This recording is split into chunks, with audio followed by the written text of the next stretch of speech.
Good morning. So I decided since we'd been away for so long that it was probably best for us to do a little bit of a review on the 4 methods for solving a quadratic equation.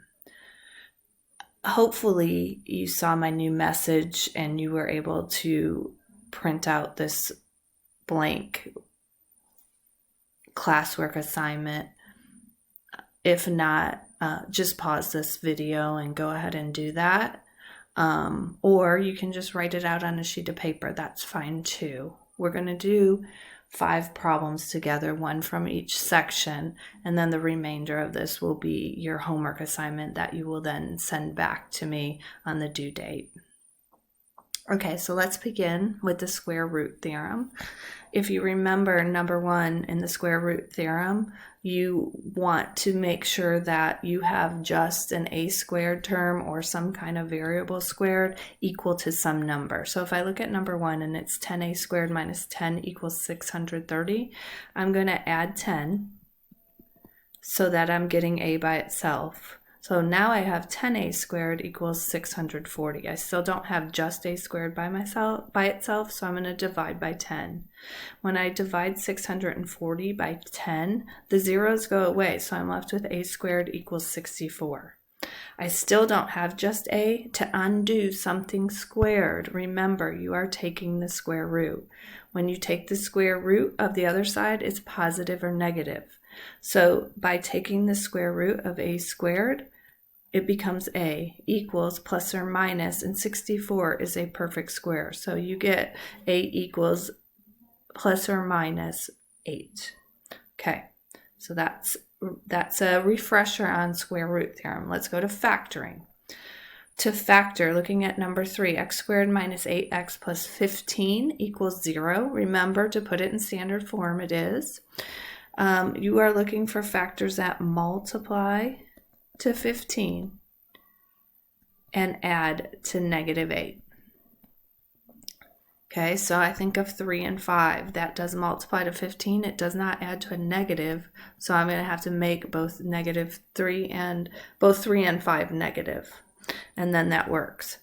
Because the coefficient, because the coefficient in front of x squared is 1, remember, you just create 2 binomials, and x goes in each one, and then your factors that multiplied to 15 and added to negative 8 each go in with that binomial. You're not finished because you're actually solving for x, so you set both of these equal to 0, and x minus 3 equals 0, we'll add 3 and get x equals 3. And then x minus 5 equals 0, we'll add 5 and get x equals 5. So we have 2 solutions, x equals 3 or x equals 5. If we plugged either of those in, it would make it true. Okay, next, let's go to solve by completing the square. Okay, completing the square is pretty tedious, remember? Because this time you want to leave your squared term and your linear term. So in this case, v squared minus 12v are staying, but we want to move the 21 to the other side. To do that, we subtract it, and we get v squared minus 12v plus something equals 10 minus 21 is negative 11 plus something. Okay. So now we're going to go ahead and find what that plus something is. How do we do that? We take our b. Our b is what is in front of our linear term, which is what's in front of v. Our b is negative 12. We take half of that. We get negative 6 and we square it. And when you square a negative, it equals a positive, 36. So that's what we are adding to both sides. This now has created on the left a perfect square trinomial. We are going to turn it into the square of a binomial. How do we do that? Take the square root of v squared and the square root of 36. We put the sign that is with the linear term. It's negative, so that stays negative. Okay, so you took the square root of v squared, you took the square root of 36, equals negative 11 plus 36 is 25. Okay, we need to solve this. We need to get v by itself. To do that, we're going to undo something squared by taking the square root. When we take the square root, it now takes the squared away, and we're left with v minus 6 equals positive or negative 5. We want v by itself. How do we do that? We add 6. So we get v equals 6 plus or minus 5. So v equals 6 plus 5 is 11, or 6 minus 5 is 1. So there's two solutions, v equals 11 or v equals 1. Okay, so this, if you need a reminder of how I got the negative 12 over 2, it's always b over 2. That's where that came from. All right, let's go to the next one. Solve the quadratic equation using the quadratic formula. If you've forgotten quadratic formula, it's x equals negative b plus or minus the square root of 4ac. The square root of b squared minus 4ac all over 2a. Okay, so let's look at the first one. N squared plus 18n plus 21 equals 4. This has to be in standard form. It is not. Standard form, it equals 0. So we've got to move the 4 to the other side. We get n squared plus 18n plus 21 minus 4 is 17 equals 0. Now I'm going to identify my a as 1, my b as 18, and c as 17.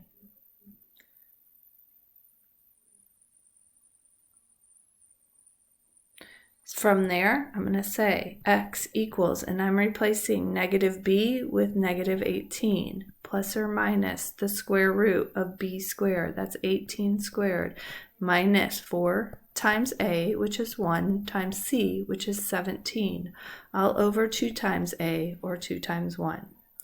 So x equals negative 18 plus or minus 18 squared is 324.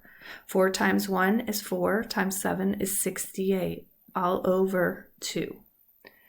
324 minus 68, I'm going to come up here and work, gives me the square root of 256 over 2. 256 is a perfect square, and it is 16 all over 2. Now I'm going to do 18 plus 16. That is negative 2 over 2. And I'm going to do 18 minus 16. That's negative 34 over 2. We can simplify this. Negative 2 over 2 is negative 1. And negative 34 over 2 is negative 17. So we got two solutions. And finally, we learned about the discriminant. Remember, the discriminant is what's inside the radical. What's inside the radical of the quadratic formula is b squared minus 4ac. Okay? And when we're finding the discriminant, we then can determine the solutions. Remember, if b squared minus 4ac is greater than 0, there's two real roots or solutions. If b squared minus 4ac is less than 0, there are two imaginary roots, or no real roots. And if b squared minus 4ac equals 0, there is one double root. So it's just one real root. You can just really write one real root. Okay, so let's look at this. In 9, negative x squared minus 12x plus 40. So a is negative 1, b is negative 12, and c is 40. So I have b squared minus 4ac. I have negative 12 squared minus 4 times negative 1 times 40. When I square a negative, two negatives make a positive. Now I have negative 4 times negative 1. Two negatives make a positive. That's 4. 4 times 1 is 4. Times 40 is 160. When I add that together, it gives me 304. 304 is greater than 0, so there's 2 real roots. Okay, so this was just a refresher before we get ready to test next time on the different methods for solving systems of equations. Please reach out to me if you have any trouble. Your homework is to do these even, and it is posted for you to do and the due date for that. Okay.